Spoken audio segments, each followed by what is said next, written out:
Hello. Bivaye naho mutandukanye muba muri.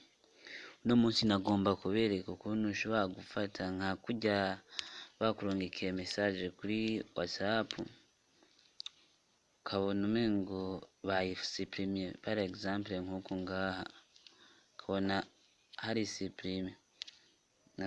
Ngomba kubereka ukuntu uburyo bwiza wogira kugira ushobore kubona iyo message, kubera ushobora gusanga ari message y'akarorero ugasanga gusa ariko umuntu yagombye kukunyegeza ivyo bintu yakoze.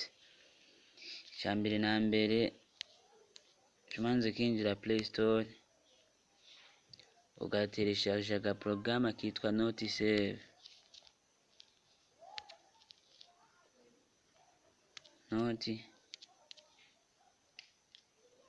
Nawe ugomba gusandika noti kubera kari populaire nakanditse Not Save. Hanyuma ukakoshesha nka jewe babona njenza nakuguruye, hanyuma weje ugatesheje ugaca ugira ouvrir kakugurura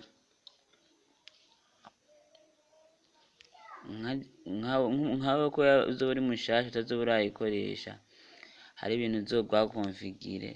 Weje gukonfigura uzoca ushiramo gusa ibintu bihambaye ukeneye gukoresha, gakora ku ma application yose, notification yose karayibika. Uhejeje par exemple ugashiramo nka je nashizemo WhatsApp, ndashobora kuca ninjira muri WhatsApp nka je nkoresha WhatsApp zibiri, nkandika bite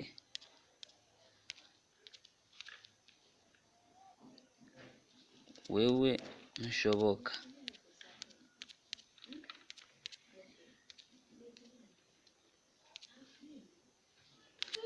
ukaca uza kubona yuko iyi message wanditse ubugira kabiri atakamaro yari imaze, ko bari kumwandikira bite gusa. Je supprime par tous. Aha ni wanje kuri rya mugenzi wiwe kubera asanzwe afise n'irya application ya Not Save,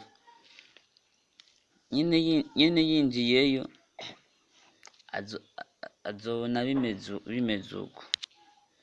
Hanyuma ukaca ugomba kwipfuza kubona iyi message ngaha noba nagombye kwandika, uca winjira ino hejuru nyenyeri hacaza notification, uca ngaha muri aha ukaca uraba kuri rya WhatsApp business, winjiyemwo ushobora na ya